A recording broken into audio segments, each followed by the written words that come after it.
राणा साहब, ये जो इक़्तिदार है, जारी बात है जब इसके करीब आप जाएं और ये जब सीटों की बंदरबांट या खींचातानी शुरू होती है तो बहुत से इत्तेहाद टूट जाते हैं, मोहब्बतें तलखियों में बदल जाती हैं। एज वी स्पीक आपने देखा होगा बयानात PMLN और पीपल्स पार्टी दोनों के आ गए। PMLN की वो हिना परवेज़ भट्ट साहिबा कहती हैं कि पीपल्स पार्टी ने ठप्पे लगा दिए बाग के इंतखाबात में, और उधर से कुंडी साहब के भी आ रहे हैं। तो ये कोई आपको पता है when it boils down to power politics तो बड़े हालात ख़राब हो जाते हैं। आपको लगता है कि ये जो इस्तेहकाम पाकिस्तान पार्टी आपके तज्ज़िये के मुताबिक, ये आप एग्री करेंगे कि ये किंग्स पार्टी कहलाएगी और इनके साथ कोalition भी फिर PMLN की लाइकलीहुड है उन्हीं की बन सकती है, क्योंकि पंजाब ही बैटल ग्राउंड है?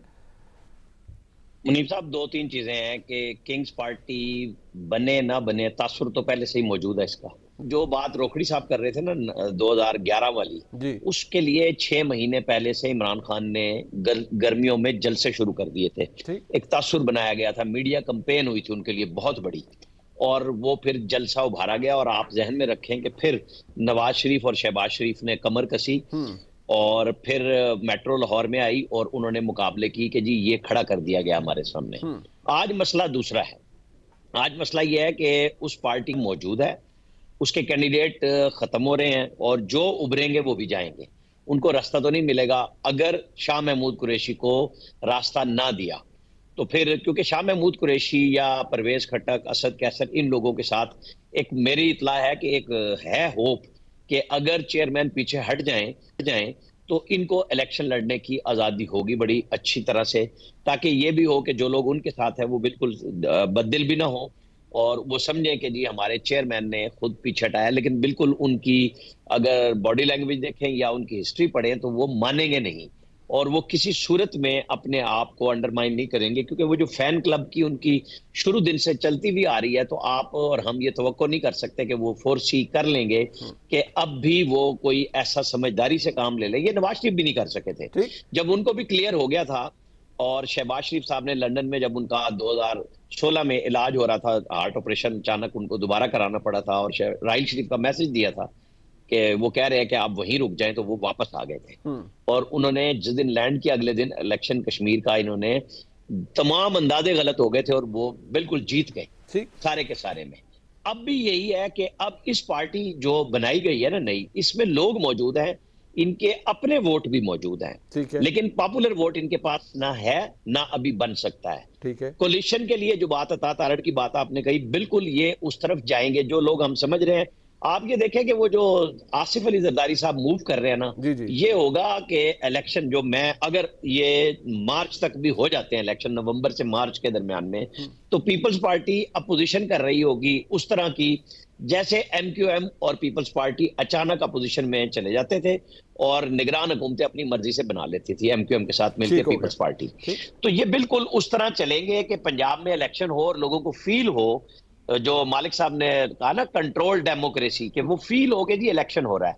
क्योंकि अभी वो हालात नहीं है कि इस तरीके से बिल्कुल ये ओपन हो जाएं और रास्ता दे दें। मालिक साहब ने एक और बड़ी अहम बात उन्होंने की है कि बहुत डिपेंड करता है कि इमरान खान साहब का क्या वो उनको गिरफ्तार कर लिया जाता है, और जारी बात अगर वो गिरफ्तार होते हैं, कोई मुकदमा चलता है, उनकी कन्विक्शन हो जाती है, लेकिन ये बहुत जल्द होना पड़ेगा। अगर उनको सियासत के लिए नाअहल होना है तो फिर इलेक्शन तो बहुत दूर नहीं है, और इस हुकूमत की जो चल रही है इस असेंबली के, तो 8-10 हफ्ते ही बचे हैं। तो क्या ये आपको इतनी जल्दी होता हुआ नजर आ रहा है? देखें, अगर ये नहीं होगा कि एक कोर कमांडर कॉन्फ्रेंस पिछले महीने हुई, फिर फॉर्मेशन कमांडर्स की कई दिन के इजलास के बाद एक प्रेस रिलीज जारी होती है, ठीक है, और अगर एक्शन नहीं होता तो फिर ये वो बातें हो जाएंगी जो राना सनाउल्ला 1 साल से करते आ रहे हैं। तो फौज कभी ये नहीं चाहेगी कि उनका वो तासुर जो उन्होंने अपने शहदा के हवाले से लिया है, उन्होंने मिलिट्री इंस्टॉलेशन पे पाकिस्तान स्टेट के हवाले से लिया है, कि वो तबाह हो जाए, वो कभी नहीं चाहेंगे। और ये मेरा ख्याल है कि ये दिनों की बात है, हफ्तों की भी बात नहीं है, कि इसके ऊपर एक्शन तो होना है। और जो बात जनरल बाजवा से इमरान खान कहते थे कि नवाज शरीफ को ना सिर्फ अरेस्ट करो, जेल डालो, बल्कि नाअहल भी करो, तो वो इन्होंने 9 मई वाला वाकया करके बिल्कुल ठीक है, सब लोगों को इकट्ठा कर दिया है कि उनके पास अब वो गुंजाइश नहीं रही। जिन लोगों ने फैसले करने होते हैं कि वो अदालतों की तरफ देखें। आज आप छोटी सी बात पे गौर कर लें, इरफान कादिर साहब ने आज एक 11:30 बजे प्रेस कॉन्फ्रेंस की, जब 8 रुकनी बेंच ने बैठना था और उन्होंने कहा कि नैब में भी केसेस भेजेंगे, क्योंकि जस्टिस मंसूर अली शाह का फैसला मौजूद है कि ये कोई सेक्रेट काव नहीं है, मुकद्दस गाय नहीं है कि जजों के केस नैब में नहीं जाएंगे। हाँ, नहीं, बिल्कुल एक खुली जंग, बिल्कुल वो खुली जंग तो है, बट ये मुझे लगता है कानूनी तौर पर ये ओवर लिबरलाइज कर रहे हैं हम नैब के कानून को भी, और ओवर स्ट्रेच कर रहे हैं वो। मैं इससे पहले कि मुनीब साहब मैं छोटी सी बात कर दूं ताकि ये क्लियर हो जाए कि मैंने क्यों पॉइंट उठाया। जी।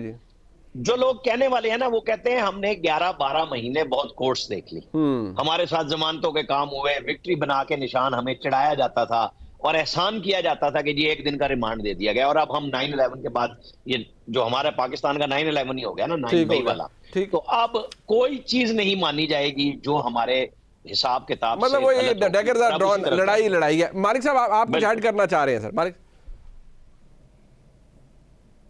मैं सिर्फ ये कह रहा था कि ये जो फाउंडर्स का स्टेटमेंट आया ना उसके बाद फोरम का, ये बड़ा ही क्रिटिकल है। बिल्कुल। और मैं आज इरफान कादर साहब को मैंने अपने शो में लिया हुआ था और मैं उनसे स्पेसिफिकली पूछा है, मैंने कहा जहाँ पे वो बात ये वो करता है कम्युनिके में कि जो लोग इसको आप प्रोटेक्ट करेंगे या हिंड्रेंस करेंगे उनसे भी आनी हाथों से लिपटा जाएगा, तो मैंने कहा ये रेफरेंस जुडिशरी का तो नहीं है। exactly. हो सकता है। देखिए Munib, very quickly, formation commanders की कॉन्फ्रेंस क्यों ज़्यादा इंपॉर्टेंट है from core commanders conference?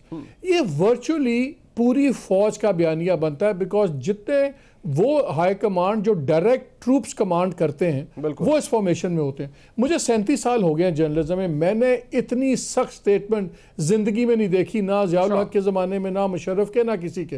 It was a very very hard statement, जहाँ पे वर्ड हेट लेडन और रिबेलियन और सारा, और देखिए होगा क्या जो आप बात कर रहे थे, वक्त थोड़ा है, मुझे तो आप बहुत seriously, I will be very surprised अगर खान साहब का केस ये मिलिट्री कोर्ट में ना गया एज मास्टरमाइंड और समथिंग, बिकॉज हमने एक एवरेज निकाली थी मिलिट्री कोर्ट्स के ट्रायल्स की, वो बनती थी 27 से 30 दिन एक्चुअल ट्रायल की। हाँ, नहीं वो तो बड़ा, और अगर अक्टूबर से पहले कुछ बड़े फैसले होने हैं, कुछ चीजें बननी है, और वो अब, और उसमें एक और भी उसमें एक चीज़ थी बड़ी इंटरेस्टिंग, उसने लिखा कि ये जाएंगे, अब हम पूरा एक्शन लेंगे under secret official secrets act, army act, जो डेरिवेटिव्स हैं कॉन्स्टिट्यूशन के। तो उन्होंने कहा भैया ये कॉन्स्टिट्यूशन है और हमें ना बताओ कौन से ये जो फिग लीव जो आप जो फेक आप ह्यूमन राइट्स और ये वो ये कोई बिल्कुल, हाँ, नहीं, बिल्कुल कोई इसके रास्ते में नहीं आएगा। तो मुझे तो आप बड़ा ही ड्रास्टिक सोल्यूशन नजर आ रहे हैं। बिल्कुल। एक मुख्तसर सा जी राणा साहब, मैं आपके पास वापस सीधा इंटरनेशनल कुव्वतों को मैसेज है, बिल्कुल ठीक।